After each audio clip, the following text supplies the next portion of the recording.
بسم اللہ الرحمن الرحیم۔ محترم حضرات، الامین کوآپریٹو سوسائٹی اور سینٹر فار آبجیکٹو اسٹڈیز کی دعوت پر مولانا سید سلمان حسینی ندوی صاحب نے بنگلور میں سن 1995 میں سیرت النبی صلی اللہ علیہ وسلم کے عنوان پر جو 6 خطبات دیے تھے انہیں اہل بھٹکل کی ویب سائٹ bhatkalis.com میں پیش کیا جا رہا ہے۔ یہ خطبات urduaudio.com پر بھی دستیاب ہیں۔ سماعت فرمائیے دعوت و تبلیغ نبی صلی اللہ علیہ وسلم کا پہلا حصہ۔ الحمد لله نحمده ونستعينه ونستغفره ونؤمن به ونتوكل عليه ونعوذ بالله من شرور أنفسنا ومن سيئات أعمالنا، من يهده الله فلا مضل له ومن يضلله فلا هادي له، ونشهد أن لا إله إلا الله وحده لا شريك له، ونشهد أن سيدنا ومولانا محمدا عبده ورسوله صلى الله تعالى عليه وعلى آله وأصحابه وأزواجه وذرياته وأهل بيته وبارك وسلم تسليما كثيرا كثيرا. أما بعد، فأعوذ بالله من الشيطان الرجيم. بسم الله الرحمن الرحيم. يا أيها المدثر قم فأنذر وربك فكبر وثيابك فطهر والرجز فاهجر ولا تمنن تستكثر ولربك فاصبر. صدق الله العظيم. محترم بزرگوں اور دینی اور ایمانی بھائیوں اور بہنوں،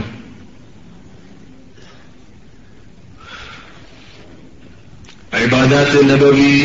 غزوات نبوی، دعوت و تبلیغ نبوی، یہ 3 موضوعات تھے جن کے لیے 3 خطبات طے کیے گئے تھے۔ پہلا خطبہ عبادات نبوی پر ہوا، جس میں اس حقیقت کا اظہار کیا گیا کہ انسان کی اور جنوں کی تخلیق کا مقصد ہی عبادت ہے۔ وَمَا خَلَقْتُ الْجِنَّ وَالْإِنسَ إِلَّا لِيَعْبُدُونَ، میں نے جنوں کو اور انسانوں کو صرف اس لیے پیدا کیا ہے کہ وہ میری بندگی کریں۔ یہ مقصد جس کو عبادت کے لفظ سے ادا کیا گیا ہے، اس کی خاطر پوری انسانیت کو دعوت دینے اور دعوت کے راستے میں پھر نفس سے مجاہدہ کرنے، مال اور جان کو لگانے کا خداوند قدوس نے حکم فرمایا۔ ارشاد ہوا، یا ایھا الذین آمنوا هل ادلکم علی تجارۃ تنجیکم من عذاب علیم تؤمنون بالله ورسوله وتجاهدون في سبيل الله بأموالكم وأنفسكم ذلكم خير لكم إن كنتم تعلمون۔ ایمان والو، ہم تم کو ایک ایسی تجارت بتائیں جو تم کو دردناک عذاب سے نجات دے۔ تم اللہ کو مانو اور اپنے مال کو اور اپنی جان کو قربان کرو،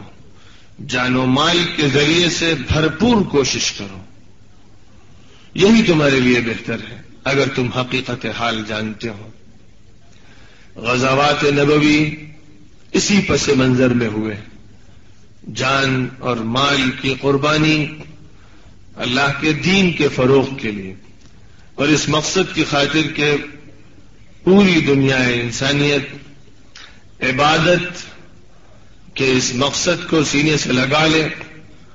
اور اللہ کی عبودیت اور بندگی کا رواج عام ہو جائے۔ اور پھر یہی وہ مقصد تھا جس کو لے کر حضور اکرم صلی اللہ علیہ وسلم کا ایک صحابی رستم کے دربار میں پہنچا تھا، اور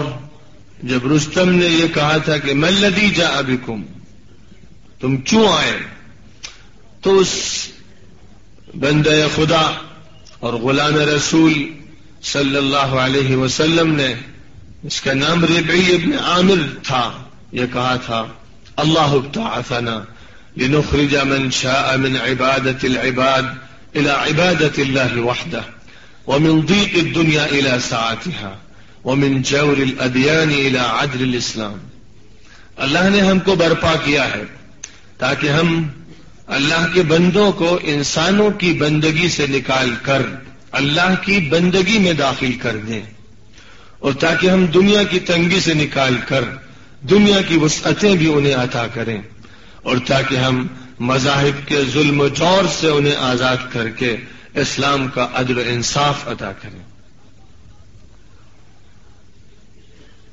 آج حضور اکرم صلی اللہ علیہ وسلم کی دعوت اور تبلیغ اور اس کے اسلوب کے موضوع پر آپ سے کچھ بات کرنے کا موقع مل رہا ہے. حضور اکرم صلی اللہ علیہ وسلم انبیاء کرام کے سلسلے کی آخری کڑی ہے، اور خداوند قدوس نے جس نبی کو بھی مبعوث فرمایا دعوت کا کام دے کر اسے مبعوث فرمایا. دعوت ہر نبی کی اولین مہم تھی. خدا تعالی نے ان کا اجتباء اور استفاء اور انتخاب فرمایا، اور بے شمار انسانوں میں سے ان کو چنا کہ ان کا جوہر سب سے زیادہ تابدار اور چمکدار تھا، اور اس کے بعد ان پر پھر یہ ذمہ داری ڈال دی کہ اب وہ اللہ کے نام پر کھڑے ہو جائیں اور معاشرے کو للکاریں اور معاشرے کے سامنے حق کو برملا بیان کریں، کتمان سے کام نہ لیں اور کسی طرح کی جھجک اور لومت لائم کی پرواہ نہ کریں. اعلان حق لوگوں کے سامنے مجمع میں بھی کریں اور الگ الگ فردن بھی اپنی بات لوگوں تک پہنچائیں. حضور اکرم صلی اللہ علیہ وسلم پر وحی اول نازل ہوئی، پہلی وحی کا نزول ہوا، اور اس پہلی وحی کے بعد ایک فترہ ہو گیا، ایک وقفہ ہو گیا. اس وقفے کے بارے میں علماء کرام، مورخین اور اصحاب سیر کی یہ رائے ہے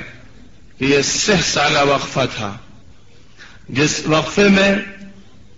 جیسے کہ حضرت امام احمد ابن حنبل رحمہ اللہ نے ایک روایت ذکر فرمائی ہے کہ حضرت اسرافیل علیہ السلام کو حضور پاک علیہ السلام کی بتدریج تعلیم کا ذمہ دار ٹھہرایا گیا. وحی اول کا جو اثر آپ پر مرتب ہوا تھا کہ جسم کپکپا گیا تھا، جسم پر لرزہ طاری ہو گیا تھا، بے انتہا پسینہ بہا تھا، اور کیفیت جوڑی کی لرزے کی طاری ہو گئی تھی. بمشکل غار حرا سے اتر کر گھر آپ تشریف لے جا سکے تھے، اور گھر پہنچتے پہنچتے اتنی بھی سکت نہیں رہ گئی تھی کہ اپنا کمبل خود اٹھائیں اور چارپائی پر اطمینان سے لیٹیں اور کمبل اوڑھیں، بلکہ حالت یہ ہو گئی تھی کہ گھر پہ جب پہنچے تو پلنگ پر دھڑام سے گر گئے، اور حضرت خدیجہ رضی اللہ تعالی عنہا سے یہ فرمایا کہ مجھے کمبل اڑھا دو. یہ کیفیت پہلی وحی کے نتیجے میں آپ کے اوپر طاری ہوئی تھی. اگر پے بپے قرآن پاک کی آیات آپ پر نازل ہوتی چلی جاتی اور وحی الہی موسلادھار بارش کی طرح نازل ہوتی چلی جاتی تو حضور اکرم صلی اللہ علیہ وسلم کے لیے ناقابل برداشت ہو جاتی. پہلی وحی پر یہ حالت تھی کہ آپ نے حضرت خدیجہ سے آرام کے بعد جب ماجرا بیان کیا تو یہ کہا لقد خشیت علی نفسی، مجھے اپنے بارے میں ڈر لگنے لگا، یعنی میرے لیے قابل برداشت نہیں تھا، ناقابل تحمل صورتحال تھی. تو حضرت خدیجہ رضی اللہ تعالی عنہ نے تسلی کے کلمات کہے، لیکن ظاہر ہے کہ اس سے اتنی بات تو معلوم ہوتی ہے کہ جب پہلی وحی کا اتنا زبردست اثر پڑا تو اس کے بعد فوراً دوسری وحی آتی اور فوراً تیسری وحی آتی تو جسم ہلکان ہو جاتا. جس قرآن پاک کے بارے میں خود خداوند قدوس کا ارشاد ہے لو انزلنا هذا القرآن على جبل لرأيته خاشعا متصدعا من خشية الله اگر ہم اس قرآن کو کسی پہاڑ پر اتارتے تو تم دیکھتے کہ وہ خدا تعالی کے خوف سے لرزہ برندام ہو جاتا، پھٹ جاتا، ٹوٹ جاتا، ٹکڑے ٹکڑے ہو جاتا۔ اگر یہ اثر جمادات پر ہوتا ہے تو انسان پر تو بظاہر بدرجہ زیادہ اثر ہونا چاہیے تھا، لیکن چونکہ حضور اکرم صلی اللہ علیہ وسلم کو اللہ تعالی نے اس کائنات میں اپنے خلیفہ کی حیثیت سے منتخب فرمایا تھا اور انسان کو اشرف المخلوقات بنایا، اور پھر سارے انسانوں میں اشرف اور اعظم حضور اکرم صلی اللہ علیہ وسلم کو بنایا، تو جو وزن پہاڑ نہیں سہار سکتے، زمین و آسمان کے بس میں نہیں ہے کہ اس کو سہار سکیں، حضور اکرم صلی اللہ علیہ وسلم نے خدا تعالی کی دی ہوئی قدرت ہی سے اس کو سہارا۔ لیکن اس کے بعد پھر ایک ایک حرف اور ایک ایک لفظ سکھانے کے لیے حضرت اسرافیل کو ذمہ داری سونپ دی گئی، جو ایک ایک لفظ تلقین کرتے رہتے تھے۔ بخاری شریف میں پہلی وحی کا تذکرہ حضرت عائشہ صدیقہ رضی اللہ تعالی عنہا کی روایت میں موجود ہے، اور اس میں یہ بات ذکر کی گئی ہے کہ اس پہلی وحی کے بعد وقفہ ہوا، اور پھر سب سے پہلی وحی جو آئی وہ یہ تھی، یا ایھا المدثر قم فانذر، اے کملی والے کھڑے ہو جاؤ اور لوگوں کو آگاہ کر دو، وربک فکبر، اور اپنے پروردگار کی عظمت کو بیان کرو، وثیابک فطہر، اور اپنے کو پاک و صاف ستھرا رکھنا، والرجز فہجر، اور شرک اور بتوں سے دور رہنا، ولا تمنن تستکثر، احسان کر کے اس کو بہت بڑا مت سمجھنا، ولربک فاصبر، اور اپنے پروردگار کے لیے بس ڈٹے رہنا، مورچے پر جمے رہنا، حق کے راستے پر پوری قوت و مضبوطی کے ساتھ اپنے کام کو جاری رکھنا۔ وقفے کے بعد یہ آیات کریمہ نازل ہوئی جن کے ذریعے سے حضور اکرم صلی اللہ علیہ وسلم کو ایک ذمہ داری سونپ دی گئی کہ اب آپ کو اس معاشرے میں، جو معاشرہ شرک میں ڈوبا ہوا ہے، جو معاشرہ کفر سے تیار ہوا ہے، جس معاشرے میں فسق و فجور بھی ہے، جس معاشرے میں ظلم بھی ہے، جس معاشرے میں بچیوں کو زندہ درگور بھی کیا جا رہا ہے، اور جس معاشرے میں بت اس قدر ہے کہ کوئی گھر خالی نہیں، کعبہ مقدسہ کو بھی خالی نہ چھوڑا، اور کعبے کے باہر مطاف میں بھی 360 بت رکھے ہوئے ہیں۔ ایک ایسے معاشرے میں یکا و تنہا ایک فرد فرید کو کھڑا کیا جا رہا ہے، اور اسے کہا جا رہا ہے کہ تمہیں اعلان کرنا ہے، لوگوں کو آگاہ اور خبردار کر دینا ہے، اور حق کو ظاہر کر دینا ہے۔ قرآن پاک میں دوسرے مقام پر اسی حقیقت کا اظہار یوں فرمایا گیا، وَكَذَلِكَ جَعَلْنَاكُمْ أُمَّةً وَسَطًا لِتَكُونُوا شُهَدَاءَ عَلَى النَّاسِ وَيَكُونَ الرَّسُولُ عَلَيْكُمْ شَهِيدًا، ہم نے تم کو ایک درمیانی اور بہترین امت بنایا تاکہ تم تمام انسانوں کے سامنے حق کی گواہی دو، اور پیغمبر تمہارے سامنے حق کی گواہی پیش فرمائے۔ تو پیغمبر کو یہ ذمہ داری سونپ دی گئی کہ وہ اللہ کی طرف سے بھیجے ہوئے حق کو لوگوں کے سامنے بے کم و کاست رکھیں گے، اور اس معاملے میں حالات کا کسی طرح کا دباؤ قبول نہیں کریں گے۔ اور اللہ نے پھر یہ ذمہ داری لی کہ ہم آپ کی حفاظت کریں گے، لوگ آپ کو گزن پہنچا نہیں سکیں گے، آپ کی دعوت کے راستے کو مار نہیں سکیں گے۔ اور یوں فرمایا، یا ایھا الرسول بلغ ما انزل الیک من ربک وان لم تفعل فما بلغت رسالته واللہ یعصمک من الناس، اے پیغمبر جو چیز بھی آپ کی طرف اتاری جا رہی ہے آپ اس کو پہنچا دیجئے، اگر آپ ایسا نہیں کریں گے تو اللہ کے پیام کو پہنچانے والے نہیں ہوں گے، اور اللہ انسانوں سے آپ کی حفاظت کرے گا۔ واللہ یعصمک من الناس، خدا نے حفاظت کا وعدہ فرمایا ہے، وہ آپ کا محافظ اور نگہبان و پاسبان ہے، آپ ہر بات لوگوں تک پہنچائیے، جو بات بھی آپ کی طرف منتقل کی جا رہی ہے اور جس کا پہنچانا مقصود ہے۔ پھر فرمایا گیا يا أيها النبي إنا أرسلناك شاهدا ومبشرا ونذيرا وداعيا إلى الله بإذنه وسراجا منيرا وبشر المؤمنين بأن لهم من الله فضلا كبيرا ولا تطع الكافرين والمنافقين ودع أذاهم وتوكل على الله وكفى بالله وكيلا. اے نبی، ہم نے آپ کو حق کا گواہ بنایا ہے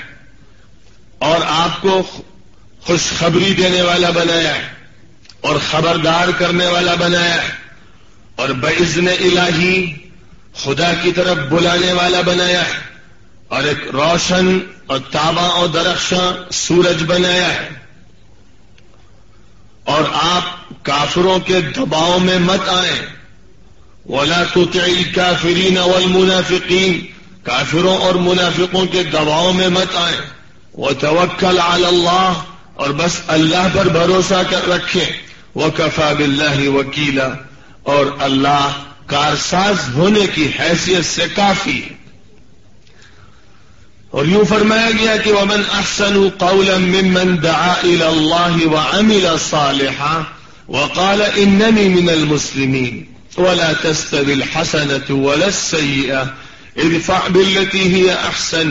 فَإِذَا الَّذِي بَيْنَكَ وَبَيْنَهُ عَدَاوَةٌ كَأَنَّهُ وَلِيٌّ حَمِيمٌ وَمَا يُلَقَّاهَا إِلَّا الَّذِينَ صَبَرُوا وَمَا يُلَقَّاهَا إِلَّا ذُو حَظٍّ عَظِيمٍ وَإِمَّا يَنزَغَنَّكَ مِنَ الشَّيْطَانِ نَزْغٌ فَاسْتَعِذْ بِاللَّهِ إِنَّهُ هُوَ السَّمِيعُ الْعَلِيمُ. اور اس شخص سے اچھی بات کس کی ہو سکتی ہے جو اللہ کی طرف بلائے، جو لوگوں کو اللہ کی طرف دعوت دے اور خود بھی نیک عمل کرے اور کہے فخر کے ساتھ، عزت محسوس کرتے ہوئے، پورے یقین کے ساتھ کہ میں مسلمان ہوں. اور نیکی اور برائی دونوں برابر نہیں ہو سکتی، لہذا برائی کو نیکی کے ذریعے دور کرو. تو جس کے اور تمہارے درمیان دشمنی ہوگی وہ تمہارا جگری دوست بن جائے گا. لیکن یہ حوصلہ انہی لوگوں کے اندر ہوتا ہے جو صفت صبر سے متصف ہوتے ہیں، اور یہ موقع انہی کو نصیب ہوتا ہے جو بڑے نصیب آور ہوتے ہیں. اور جب کبھی شیطان تم پر کچوکا لگائے اور وسوسہ اندازی کرنے لگے تو خدا کی پناہ طلب کر لیا کرو، بے شک وہ خوب سننے والا اور خوب جاننے والا ہے. قرآن پاک میں یہ نصوص وقتاً فوقتاً نازل ہوتے رہے، آیات کریمہ خطاب کرتی رہی. کہیں فرمایا گیا ادع الى سبیل ربک بالحکمت والموعظۃ الحسنہ وجادلهم بالتي هي احسن ان ربك هو اعلم بمن ضل عن سبيله وهو اعلم بالمهتدين. اپنے پروردگار کے راستے کی طرف بلاؤ حکمت کے ساتھ اور موعظہ حسنہ کے ذریعے سے. اور اگر بحث کرو تو بحث کرو، لوگوں سے گفتگو کرو، مذاکرہ کرو اس طریقے پر جو عمدہ ہو اور بہترین ہو اور خوش اسلوبی والا ہو. تمہارا پروردگار خوب اچھی طرح سے جانتا ہے ان کو بھی جو گمراہ ہیں اور ان کو بھی جانتا ہے جو ہدایت یافتہ ہے. حضور اکرم صلی اللہ علیہ وسلم کو دعوت کے کام پر مامور بھی فرمایا گیا، دعوت کے اصول بیان کیے گئے، دعوت کے ضابطے بیان کیے گئے، دعوت کا طریقہ کار بیان کیا گیا، دعوت کن امور کی دینی ہے ان کو واضح فرمایا گیا، خطاب دعوت کس کس طرح کن کن لوگوں سے ہوگا اس کو واضح فرمایا گیا. قرآن پاک جو بنیادی و دستوری کتاب ہے اور جو حضور اکرم صلی اللہ علیہ وسلم کی اصل کتاب تھی جس کی بنیاد پر آپ اپنی بات کہتے تھے، بلکہ اصلاً اسی کو پہلے منتقل کرتے تھے. فذکر بالقرآن من یخاف وعید، قرآن پاک کے ذریعے سے نصیحت کرو اور بھولے ہوئے سبق کو یاد دلاؤ ان کو کہ جو ہمارے عذاب سے اور ہماری پکڑ سے ڈرتے ہیں. اور یوں بھی فرمایا گیا کہ وجاہدہم بہ جہادا کبیرا، اس قرآن کے ذریعے ان کے ساتھ بھرپور محنت کرو، ان پر بھرپور کوشش کرو، اور ان کے ساتھ مجاہدے کا وہ عمل کرو کہ جس کے ذریعے سے قرآن ان کے دل و دماغ میں اتر جائے۔ حضور اکرم صلی اللہ علیہ وسلم کو نبوت کے بعد ہی یہ ذمہ داری سونپ دی گئی تھی کہ آپ اپنا تعارف اس حیثیت سے کرا دیں کہ اللہ تعالی نے آپ کو منتخب فرمایا ہے۔ آپ کی دعوت کا عمل اسی لمحے سے شروع ہو گیا جب آپ کو بحیثیت نبی کے منتخب فرمایا گیا۔ آپ گھر تشریف لائے اور کچھ دیر آرام فرمانے کے بعد حضرت خدیجہ رضی اللہ تعالی عنہا کو، جو اہلیہ محترمہ تھی اور 15 سال آپ کے ساتھ گزار کر شب و روز آپ کے دیکھ چکی تھی اور آپ کے اخلاق سے بے انتہا متاثر تھی اور آپ کی صداقت اور دیانت اور امانت پر پورا یقین رکھتی تھی، اور شادی کا پیام بھی انہوں نے 15 سال پہلے اسی بنیاد پر دیا تھا۔ حضور اکرم صلی اللہ علیہ وسلم نے سب سے پہلے ان کو اپنا پورا واقعہ سنایا، اور چونکہ وہ مذہبیات سے اور دینیات سے اتنی واقفیت نہیں رکھتی تھی جتنی واقفیت انہی کے چچا زاد بھائی حضرت ورقہ ابن نوفل کو حاصل تھی، اس لیے حضور اکرم صلی اللہ علیہ وسلم سے انہوں نے عرض کیا کہ چلیے ورقہ ابن نوفل کے پاس اور جو کچھ آپ پر گزرا ہے اس کو ان کے سامنے پیش کر دیجیے۔ حضرت خدیجہ رضی اللہ تعالی عنہا کے ساتھ حضور اکرم صلی اللہ علیہ وسلم ورقہ ابن نوفل کی مجلس میں پہنچے۔ ورقہ بوڑھے ہو چکے تھے، نابینا تھے، اور مکہ مکرمہ کی سرزمین پر انہیں حنفاء میں شمار کیا جاتا تھا۔ حنفاء وہ لوگ تھے جو حضرت ابراہیم علیہ الصلاۃ والسلام کی ملت کے باقی ماندہ حصے کو مضبوطی سے پکڑے ہوئے تھے اور توحید پر قائم تھے، شرک میں وہ ملوث نہیں ہوئے تھے۔ ورقہ ابن نوفل نے اس وقت عیسائیت کو قبول کر رکھا تھا، لیکن اس عیسائیت کو کہ جو حضرت عیسیٰ کو سن آف گاڈ نہیں کہتی ہے بلکہ عبداللہ اور رسول اللہ، اللہ کا پیغمبر اور اللہ کا بندہ مانتی ہے، اس سچی عیسائیت کو حضرت ورقہ ابن نوفل نے شام جا کر قبول کر لیا تھا، اور اس کے بعد ان کا مشغلہ یہ تھا کہ وہ تورات اور انجیل کا مطالعہ کرتے رہتے تھے،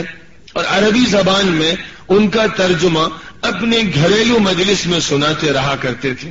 اس لیے مذہبیات سے سب سے زیادہ وہی واقف تھے۔ حضور اکرم صلی اللہ علیہ وسلم نے جب اپنا ماجرا سنایا تو ورقہ ابن نوفل چیخ پڑے اور انہوں نے کہا کہ خدا کی قسم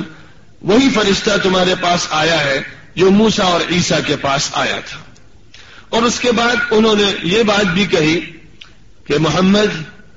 ایک وقت ایسا بھی آئے گا کہ تمہاری قوم کے لوگ تم کو اس بستی سے نکال باہر کریں گے، اور اگر میں اس وقت زندہ رہا اور میرے جسم میں قوت رہی تو میں تمہاری بھرپور اور طاقتور مدد کروں گا۔ حضور صلی اللہ علیہ وسلم نے حیرت اور استعجاب کے ساتھ فرمایا، کیا میری قوم کے لوگ مجھے گھر سے بے گھر کریں گے؟ ورقہ بولے کہ محمد صلی اللہ علیہ وسلم،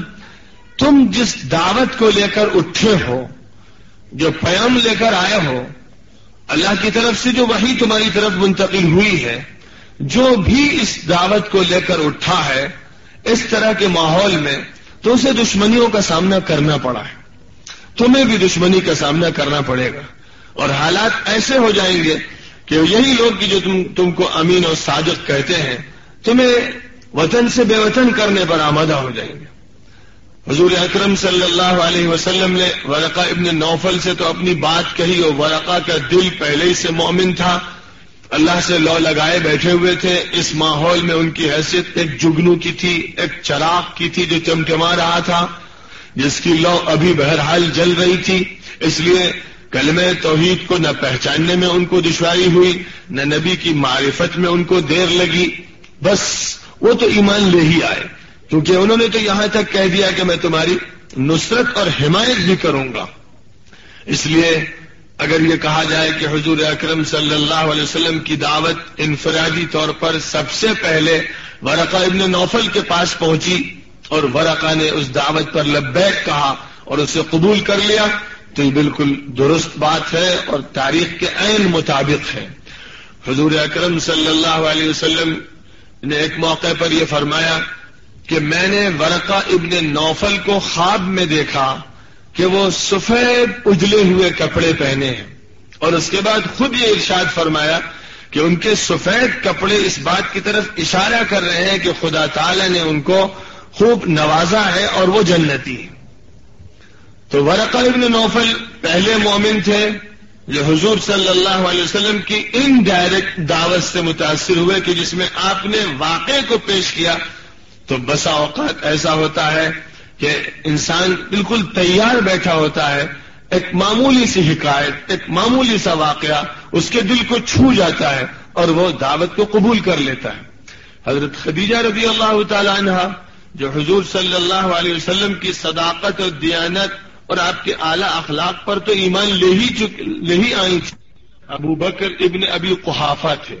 نہ وہ حضرت ہوئے تھے نہ صدیق بنے تھے۔ حضور صلی اللہ علیہ وسلم نے اپنے دوست ہونے کے ناطے ان سے گفتگو کی اور یہ بتایا کہ اللہ نے مجھے نبی بنایا ہے اور مجھے یہ پیام دیا ہے کہ میں لوگوں سے یہ کہہ دوں کہ لا الہ الا اللہ، اللہ کے علاوہ کوئی معبود نہیں ہے، اور میں لوگوں سے صاف یہ کہہ دوں کہ بتوں کو ترک کر دو، مورتی پوجا چھوڑ دو، ان میں کچھ رکھا نہیں ہے، یہ پتھر نہ نفع پہنچا سکتے ہیں نہ نقصان، عبادت صرف اللہ کی ہونی چاہیے، بس ایک اللہ کو مانو اور بحیثیت نبی کے مجھے تسلیم کرو۔ حضرت ابو بکر صدیق رضی اللہ تعالیٰ عنہ کو اس دعوت کے قبول کرنے میں ذرا بھی دیر نہیں لگی، اور حضور صلی اللہ علیہ وسلم نے ایک موقع پر یہ فرمایا تھا کہ میں نے جس شخص کے سامنے بھی دعوت رکھی تو اس نے سوچا، کچھ غور کیا، اور بعضوں نے تو یہ بھی کہا کہ مجھے موقع دیجئے کہ میں 2-4 دن غور کر لوں اور اس کے بعد پھر آپ سے ملوں گا، لیکن فرمایا کہ ابو بکر کے سامنے میں نے جب بات رکھی تو ایک لمحے کے لیے انہوں نے تردد ظاہر نہیں کیا اور ذرا بھی انہیں دیر نہیں لگی، فوراً مان لیا، فوراً تسلیم کر لیا۔ ابو بکر صدیق رضی اللہ تعالیٰ عنہ کا یہ بیان ہے کہ میری رفاقت محمد صلی اللہ علیہ وسلم سے پرانی تھی اور بہت دنوں کی صحبت تھی، میں نے آپ کو ہر حال میں دیکھا کہ آپ سچائی اور دیانت کو مضبوطی سے تھامے رہتے ہیں، کبھی جھوٹ آپ کی زبان سے میں نے سنا ہی نہیں، اس کا کبھی تجربہ ہوا ہی نہیں۔ اس لیے جب پہلی مرتبہ آپ نے مجھ سے یہ کہا کہ مجھے نبی بنایا گیا ہے تو مجھے ایک لمحے کے لیے شک نہیں ہوا، اور میں نے یہ سوچا کہ جو انسانوں کے سلسلے میں جھوٹ نہیں بولتا وہ اللہ کے بارے میں جھوٹ بولے گا۔ میرے دل نے گواہی دی کہ یہ جھوٹ نہیں بول سکتے، لہذا بس میں نے آپ کی دعوت کو قبول کر لیا۔ اور جو دعوت کو قبول کرتا تھا ایسا ہوتا تھا کہ وہ خود بھی سیما صفت بن جاتا تھا۔ حضور پاک علیہ الصلوۃ والسلام پر اس دعوت کا فیضان ہوا تو آپ کا کیا حال ہوا؟ ایک تو وہ حال تھا جس کا تذکرہ ابھی کیا گیا کہ جسمانی طور پر لرزہ طاری ہو گیا اور طبیعت بہت متاثر ہوئی، لیکن دوسری طرف پھر یہ حالت ہوئی انسانوں کو ہدایت دینے اور ان کی رہبری کرنے اور ان کو جہنم سے نکالنے کے لیے حضور پاک علیہ الصلوۃ والسلام کی طبیعت میں ایسی بے کلی اور ایسی بے چینی پیدا ہوئی جس کا تصور ہم نہیں کر سکتے اور جس کے لیے ہمارے پاس الفاظ ہی نہیں۔ بس قرآن پاک کے الفاظ کا سہارا لیتے ہوئے ہم یوں کہیں گے لعلک باخع نفسک علی آثارہم ان لم یؤمنوا بہذا الحدیث اسفا، کہ خود اللہ کو کہنا پڑا کہ جس اللہ نے پہلے تو یہ حکم دیا تھا کہ قم فانذر، کھڑے ہو جائیے اور آگاہ کیجیے اور خبردار کیجیے، اور جس اللہ نے خود اپنے نبی سے کہا تھا یا ایھا الرسول بلغ ما انزل الیک من ربک، اے پیغمبر آپ کے پروردگار کی طرف سے جو بات بھی اتاری جا رہی ہے اسے پہنچائیے، اسی اللہ کو اب یہ کہنا پڑ رہا ہے کہ محمد تم تو اپنا کلیجہ شق کر دو گے، تم ان کے پیچھے کہ یہ تمہاری ہدایت قبول نہیں کر رہے ہیں اور اس بات کو مان نہیں رہے ہیں، تو تم کیا اپنا کلیجہ پھاڑ دو گے، اپنا دل چیر دو گے، تم اپنی جان ہلکان کر دو گے صرف اس بنیاد پر کہ یہ ایمان نہیں لا رہے؟ وہی اللہ اب تھام رہا ہے، اس لیے کہ نبی پاک علیہ الصلوۃ والسلام کا اضطراب اور آپ کی بے چینی اور آپ کا قلق ایسا ہے کہ بس ہر انسان کے دل میں چاہتے ہیں کلمہ اتار دیں، اور اس کے لیے ایسے رنجیدہ رہتے ہیں کہ اس چہرے انور کو دیکھیے تو لگتا ہے کسی گہرے غم میں ڈوبے ہوئے ہیں، کسی کل چین نہیں،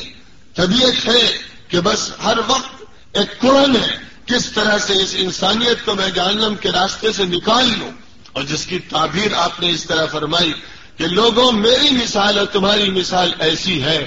کہ تم جہنم کے کنارے کھڑے ہو کر چھلانگ لگا دینا چاہتے ہو،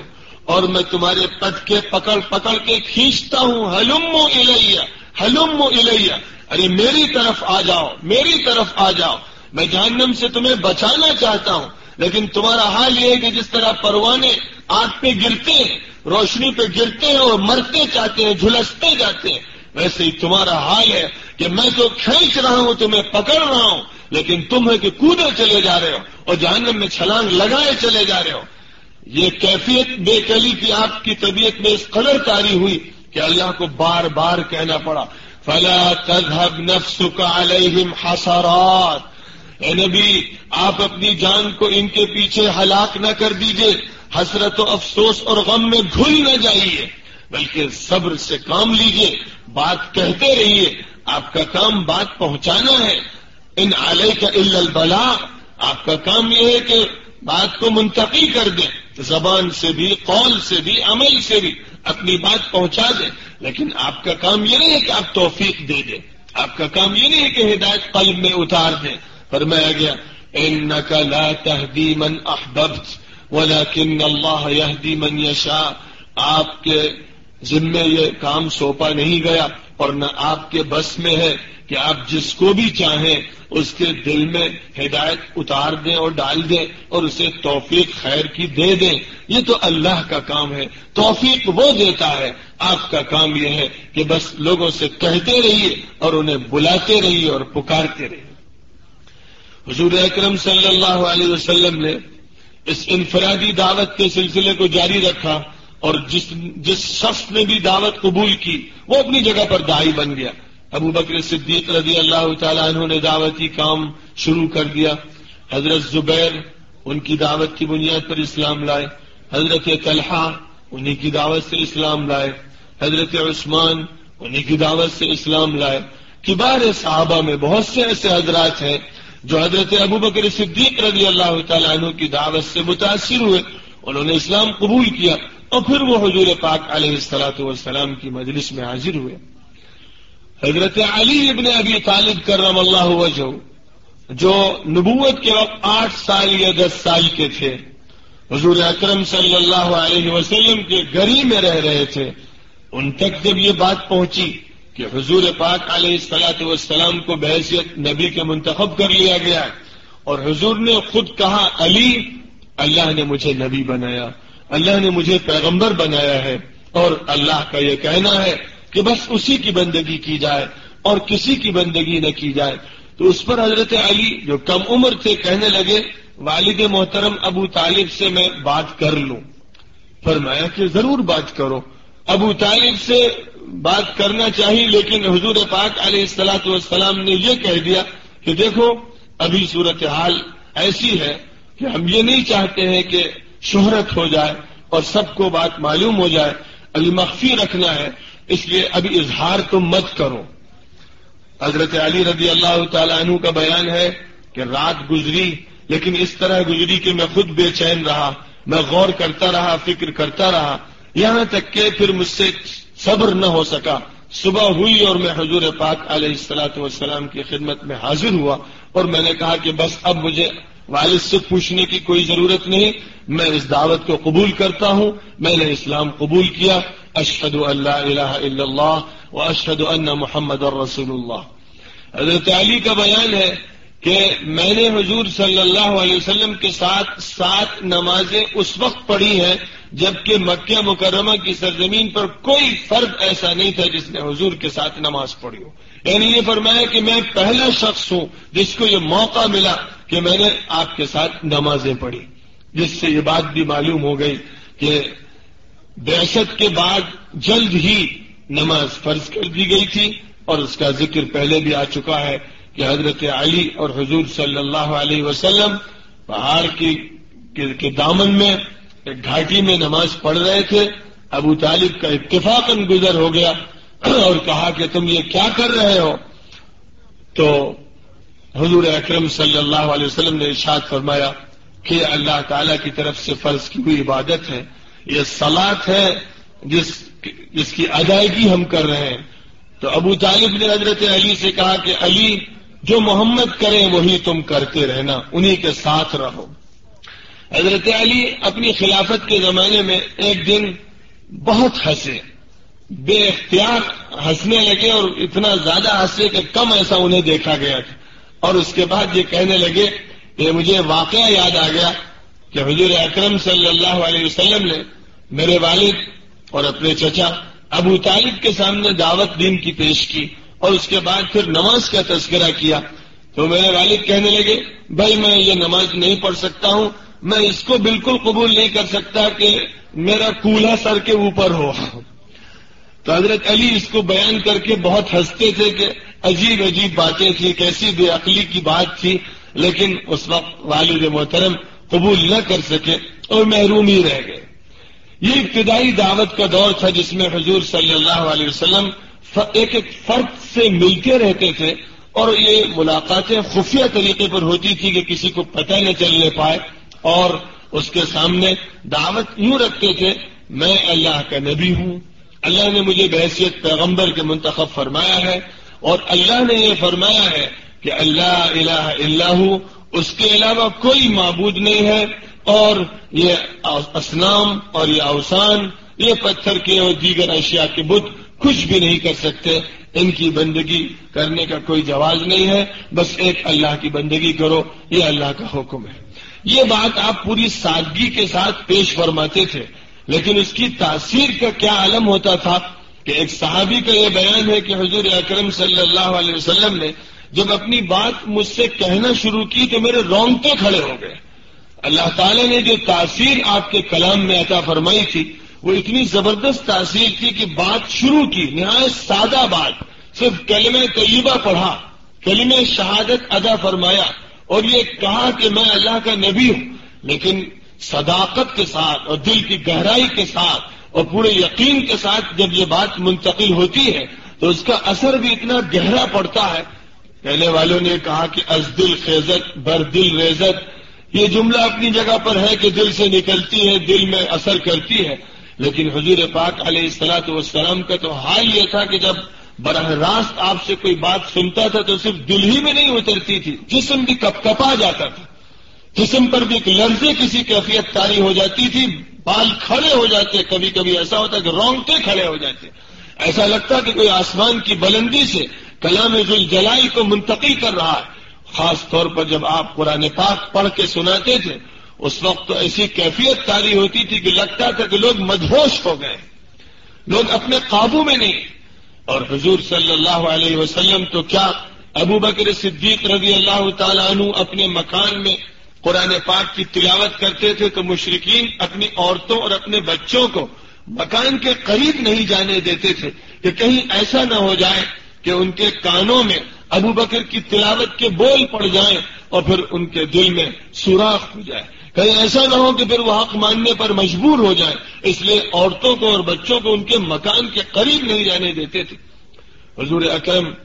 صلی اللہ علیہ وسلم کعبہ مقدسہ کے ارد گرد وقتاً فوقتاً نماز ادا کرنے پہنچ جایا کرتے تھے اور تلاوت زور زور سے بھی فرمانے لگتے تھے، اور کبھی مجمع عام کو مخاطب کر کے تلاوت کرتے تھے. تو اس تلاوت کے اثر سے بھاگنے کے لیے یا تو لوگ فرار اختیار کرتے اور یا شور مچانے شروع کر دیتے، جس کا قرآن پاک میں حوالہ دیا گیا وَقَالَ الَّذِينَ كَفَرُوا لَا تَسْمَعُوا لِهَذَا الْقُرْآنِ وَالْغَوْا فِيهِ لَعَلَّكُمْ تَغْلِبُونَ. اور کافر کہتے ہیں کہ اس قرآن کو مت سننا اور خوب شور مچانا، شاید کہ تم اس طرح غالب آ جاؤ. تو اس قرآن پاک کو سننے سے بھاگتے تھے، لیکن حضور اکرم صلی اللہ علیہ وسلم کو اللہ کی طرف سے یہ حکم تھا کہ آپ اس کلام ربانی کو پیش کیجیے. تو ابتداءً تو خفیہ طور پر پیش ہوتا رہا. اسی دور کی بات ہے کہ غفار سے ابو ذر آئے، ابو ذر غفاری، جو قبیلہ غفار سے تعلق رکھتے تھے، جب وہ مکہ مکرمہ پہنچے اور اس نیت سے پہنچے تھے کہ خبریں کچھ سننے کو مل رہی ہیں کہ ایک نبی ظاہر ہوئے ہیں، لیکن ان کے حالات ہمیں معلوم نہیں ہے. اپنے بھائی کو اس سے پہلے انہوں نے بھیجا تھا، لیکن بھائی جب واپس گئے تو تشفی بخش جواب نہیں مل سکا. لہذا ابو ذر غفاری نے خود یہ طے کیا کہ اب میں خود جا کر تحقیق حال کروں گا. مکہ مکرمہ آئے تو کوئی جان پہچان کا آدمی مل نہیں رہا تھا، بس مسجد حرام میں قیام کر لیا. زمزم پر گزارا ہو رہا تھا، اور یہ بھی دلچسپ بات ہے، کرامت ان کی بھی ظاہر ہوئی اور زمزم کا اثر بھی، کہ صرف زمزم پر گزارا کیا، نہ کھجور تھی، نہ ستو، نہ جو کی روٹی، نہ گوشت کی بوٹی، لیکن اس زمزم ہی سے اللہ تعالیٰ نے ان کی صحت ایسی کر دی کہ وہ خود بیان کرتے ہیں کہ 1 ماہ تک میں اسی حالت میں رہا اور زمزم پر گزارا کرتا رہا اور توند نکل آئی. یعنی زمزم کی برکت سے اللہ تعالیٰ نے کھانے کا بدل فراہم کر دیا. یہ ابو ذر غفاری پڑے رہتے تھے. ایک دن کا واقعہ ہے کہ علی ابن ابی طالب نے دیکھا کہ کس طرح کے شخص پردیسی سا یہاں رہتا ہے، بلایا اپنے ساتھ اور اپنے گھر لے گئے، کھانا وانا کھلا دیا، لیکن راستے بھر کوئی گفتگو نہیں کی. گھر پہنچ کر بھی اس مسئلے کو نہیں چھیڑا کہ آپ کون ہیں، کیوں آئے، کہاں سے آئے. حالات ایسے تھے کہ بات کرتے ہوئے لوگ ڈرتے تھے. اس وقت کی مشرکین کی انٹیلیجنس اور ان کے مخابرات کا، جاسوسی کا نظام بھی اتنا زبردست تھا کہ ہر 2 آدمیوں کی باتوں کو بھی نقل ہو جانے کا خطرہ تھا. لہذا 2 آدمی مل جل کر بات بھی اس طرح کی نہیں کرتے تھے. حضرت علی گھر لے گئے، کھانا کھلا کے واپس کر دیا. دوسرے دن پھر یہی ہوا، کھانا کھلا کے واپس کر دیا. تیسرے دن پھر یہی ہوا. لیکن اب ان کے دل میں یہ بات آئی کہ کب تک پھر اسی طرح معاملہ چلتا رہے گا، بات تو کچھ نہ کچھ ہونی چاہیے. اور جب ان سے بات پوچھی تو انہوں نے کہا کہ میں تو محمد صلی اللہ علیہ وسلم سے ملنے آیا ہوں، اس لیے کہ ہمارے قبیلے میں اطلاعات پہنچی ہے کہ ایک نبی کا ظہور ہوا ہے. میں نے اپنے بھائی کو بھیجا تھا لیکن وہ صحیح معلومات لے کر نہیں آ سکے، اب میں خود براہ راست آیا ہوں، میں ان سے ملنا چاہتا ہوں. تو حضرت علی ابن ابی طالب نے کہا کہ ابو ذر، حالات اس وقت بڑے ناگفتگے ہیں، اگر کسی کو ذرا بھی پتہ چل گیا کہ تم اس سلسلے میں آئے ہو تو تمہاری ٹکا بوٹی کر دیں گے. خطرہ اس کا ہے کہ تمہیں اغوا کر لیا جائے گا یا تمہیں بری طرح سے مارا پیٹا جائے گا. اس لیے اس معاملے کو بالکل مخفی رکھو اور میں تمہیں لے چلوں گا، لیکن اس طرح لے چلوں گا کہ میں دار ارقم جاؤں گا جہاں حضور کا قیام رہتا ہے اور مرکز اس وقت وہی ہے، لیکن میں آگے آگے چلوں گا اور تم پیچھے پیچھے چلنا. اور جہاں پر مجھے اس بات کا اندیشہ ہوگا کہ کوئی کافر آ رہا ہے تو وہاں میں راستے کے کنارے اس طرح بیٹھ جاؤں گا جیسے کوئی شخص پیشاب کر رہا ہو، ضرورت پوری کر رہا ہو، تو تم سمجھ لینا اور فاصلہ رکھنا. اس طرح حضرت علی نے ان کی رہنمائی کی، یہاں تک کہ دار ارقم میں ابو ذر غفاری پہنچے تو حضور اکرم صلی اللہ علیہ وسلم سے ملاقات ہوئی. اور اس ملاقات میں وہی بات حضور اکرم صلی اللہ علیہ وسلم نے فرمائی کہ اللہ تعالیٰ نے میرا انتخاب فرمایا ہے، مجھے پیغمبر بنایا ہے، اور اللہ کا یہ کہنا ہے کہ لوگوں تک یہ پیام پہنچا دیا جائے کہ میرے علاوہ کوئی معبود نہیں ہے، کوئی بندگی کے لائق نہیں ہے، اور بس صرف ایک اللہ کو اختیار کرنا. ابو ذر غفاری نے اس دعوت کو فوراً قبول کر لیا، کلمہ لا الہ الا اللہ پڑھا، کلمہ محمد رسول اللہ پڑھا، اور اس کے بعد پھر یہ کہنے لگے کہ حضور مجھ سے تو بھائی صبر نہیں ہو سکتا،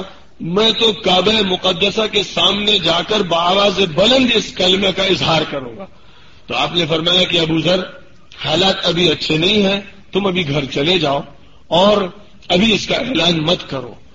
لیکن کہنے لگے حضور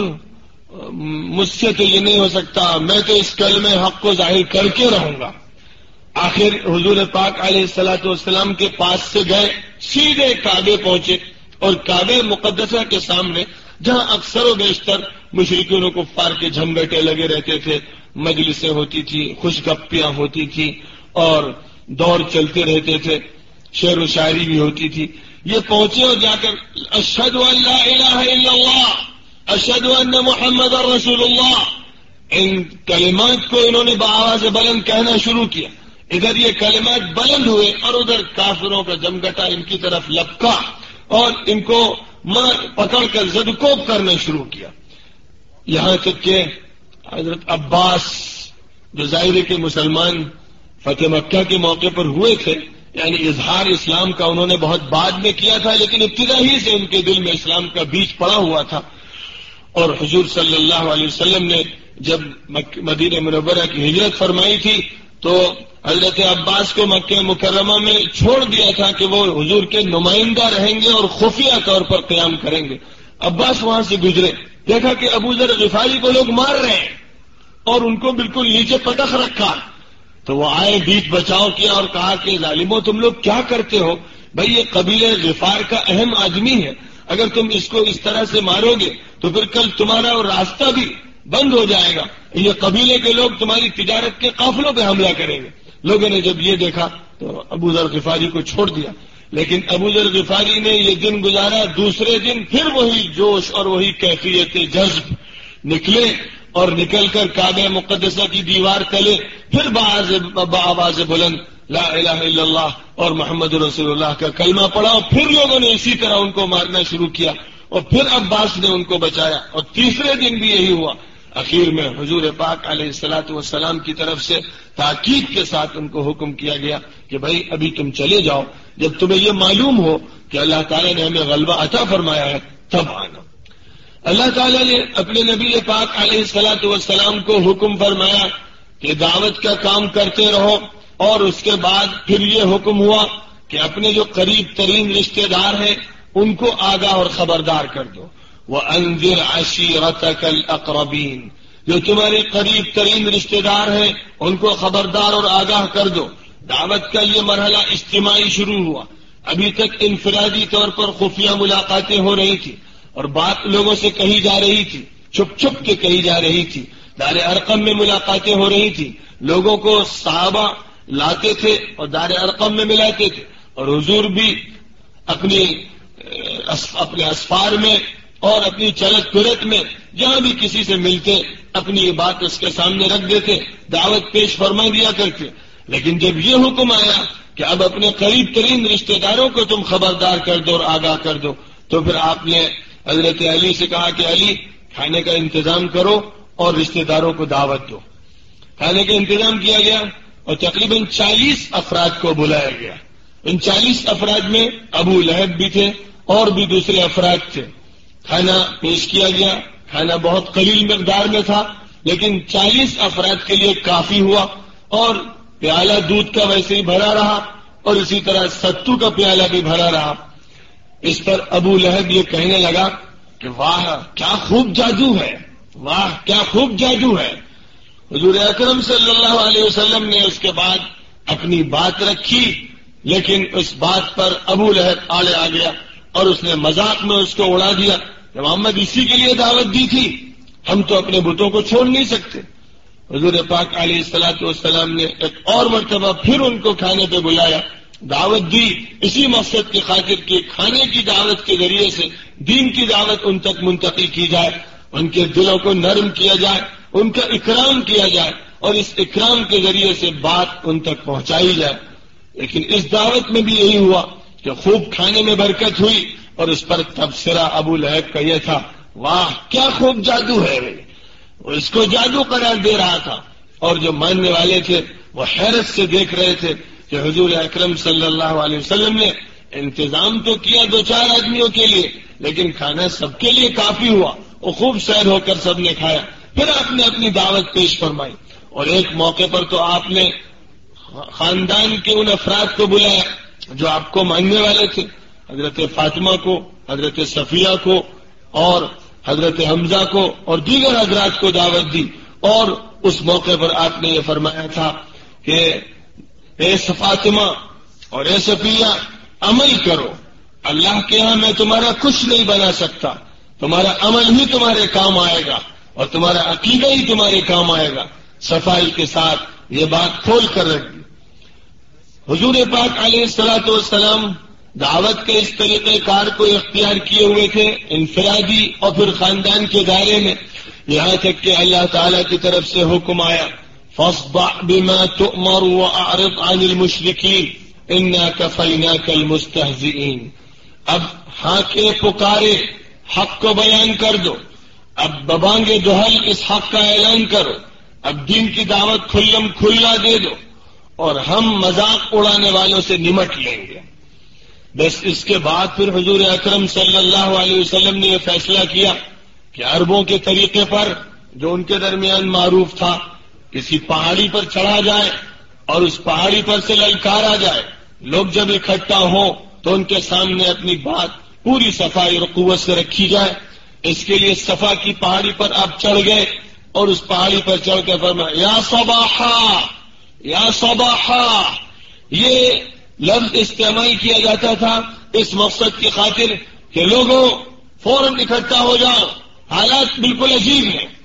کسی چیز کی طرف متوجہ کرنے کے لیے، ایمرجنسی صورتحال بتانے کے لیے، کسی جنگی صورتحال کا تذکرہ کرنے کے لیے یہ لفظ بطور اعلان استعمال کیا جاتا تھا۔ یا صباحا کہنا تھا کہ چاروں طرف سے لوگ محلوں سے گھروں سے نکل کر لپک کر پہاڑ کے دامن میں آ کر اکٹھا ہو گئے۔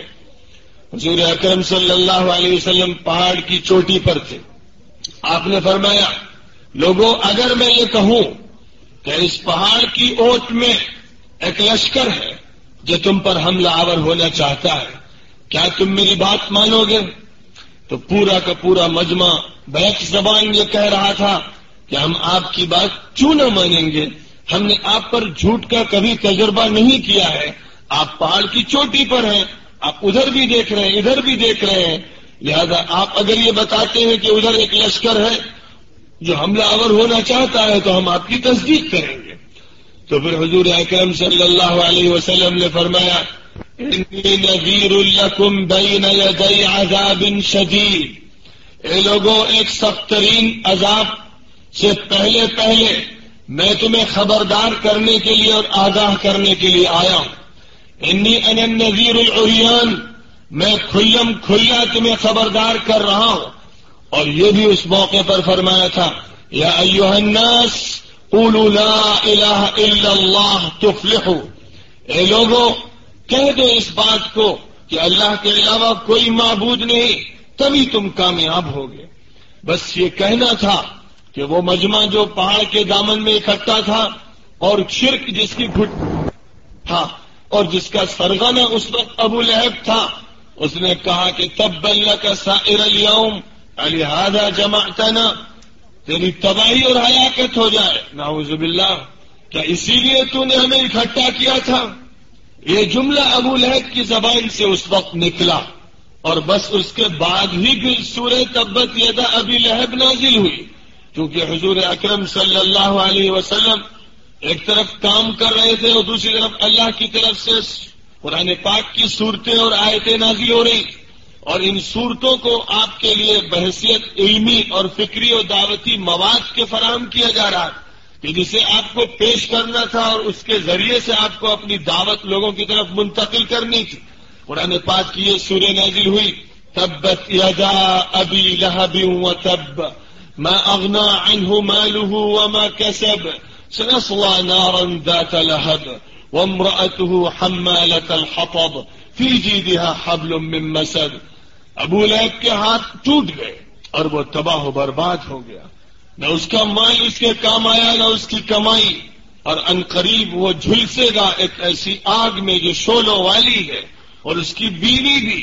جو لکڑیاں چن چن کر لاتی تھی کانٹے دار اور حضور کے راستے میں ڈالا کرتی تھی تاکہ انہیں تکلیف پہنچے، اور اس کی گردن میں بچی ہوئی مونج کی رسی ہوگی۔ یہ قرآن پاک کی سورہ نازل ہوئی جس سورہ پاک کے ذریعے سے ایک طرف کفر کی گردن توڑی گئی اور اس حقیقت کو واضح کر دیا گیا کہ نبی کے راستے میں خواہ چچا آ جائے یا قریب ترین رشتہ دار آ جائے، اگر کوئی بھی مخالفت کرے گا تو اس بنیاد پر بخش نہیں دیا جائے گا کہ اس کا قریبی رشتہ ہے، وہ چچا ہے یا بیٹا ہے یا اس کا اور کوئی قریبی رشتہ ہے۔ حضور پاک علیہ الصلوۃ والسلام انسانیت کے لیے تشریف لائے ہیں اور دعوت توحید لے کر آئے ہیں، دعوت رسالت اور آخرت لے کر آئے ہیں۔ جو ان حقائق کو تسلیم کرے گا بس وہ نبی کے ساتھ ہوگا، اور جو ان حقائق کو نہیں مانے گا اس کا نہ رشتہ کام آئے گا نہ تعلق، اور نہ اس کے وہ تمام تعلقات کام آئیں گے جو پہلے سے قائم تھے۔ اس حقیقت کا اظہار بھی کرنا مقصود تھا اور ساتھ ہی ساتھ اس صورتحال کا جواب بھی دینا مقصود تھا۔ حضور اکرم صلی اللہ علیہ وسلم نے صفا کی پہاڑی پر واس کے بعد کھلم کھلا دعوت گلیوں میں، کوچوں میں اور کعبہ مقدسہ کی دیوار کے نیچے، مجمع کے سامنے اور منا کے خیموں میں دینا شروع کر دی۔ پھر کوئی سال ایسا نہیں گزرتا تھا کہ منا آپ تشریف نہ لے جاتے ہوں اور ایک ایک قبیلے کے پاس نہ پہنچتے ہوں۔ اس وقت آپ کا حال یہ تھا کہ ایک ایک خیمے میں جاتے اور یہ کہتے کیا میں بات کر سکتا ہوں، اور اگر وہ کہتے کہ تشریف لائیے اور بات کیجیے تو آپ بیٹھتے اور اس کے بعد پھر ان سے یہی بات کہتے، لوگوں اللہ نے مجھے اپنا پیغمبر بنایا ہے اور اس کا حکم یہ ہے کہ اسی کی بندگی کی جائے اور یہ کہ بتوں کو چھوڑ دیا جائے اور غیر اللہ کو ترک کر کے بس اللہ کا ہو رہا جائے اور اسی کو قادر مطلق مانا جائے، یہ آپ کہتے تھے۔ اور پیچھے پیچھے ابو لہب ہوتا تھا جس کا حال یہ تھا مخالفت کے جنون میں کہ وہ یہ کہتا چلتا تھا صابئ کذاب، صابئ کذاب، اس نے ہمارا دین چھوڑ رکھا ہے اور یہ جھوٹا ہے، اس کی بات میں مت آنا۔ تو لوگ جواب میں یہ کہتے کہ محمد باتیں تمہاری بہت اچھی ہیں، لیکن جب تمہارے گھر والے تمہیں نہیں مان رہے ہیں اور مکے والے تمہیں تسلیم کرنے کے لیے تیار نہیں ہیں تو ہم بھائی جوخم نہیں لیں گے، ہم اگر تمہیں مان لیں گے تو ہماری ان سے لڑائی ہو جائے گی، آئندہ پھر حج کرنے کا بھی ہمیں موقع نہیں ملے گا، اس لیے بھائی ہمیں معاف رکھو۔ اکثر و بیشتر اس طرح کا جواب ملتا تھا کہ آپ کی بات کو بالکل قطعی طور پر رد بھی نہیں کیا جاتا تھا، لیکن ساتھ ہی ساتھ ہمت بھی کوئی نہیں کر پا رہا تھا کہ آپ کی اس دعوت کو قبول کر لیا جائے، اور آپ کی بے چینی فزوں تر تھی۔ آپ اب ایک ایک مجمع میں پہنچتے، کبھی مجنہ اور اکاس اور ذوالمجاز کے بازاروں میں جاتے، میلوں میں پہنچتے، ان میلوں میں پہنچ کر اپنی بات جا کر قوت کے ساتھ فرماتے، بازاروں میں چلے جاتے اور بازاروں میں جا کر یہ ارشاد فرماتے یا ایھا الناس قولوا لا الہ الا اللہ تفلحوا۔ نادر آڈیو تقاریر اور کلام شاعر بزبان شاعر کے دو منفرد سلسلے، نداء الاسلام کیسٹ سیریز اور کاروان سخن کیسٹ سیریز، ترتیب و پیشکش عبد المتین منیری، دار المعارف امین الدین روڈ، منیر آباد، بھٹکل، ین-کے، پن کوڈ نمبر 581320، انڈیا۔ ای میل کا پتہ بازگشت@bhatkalis.com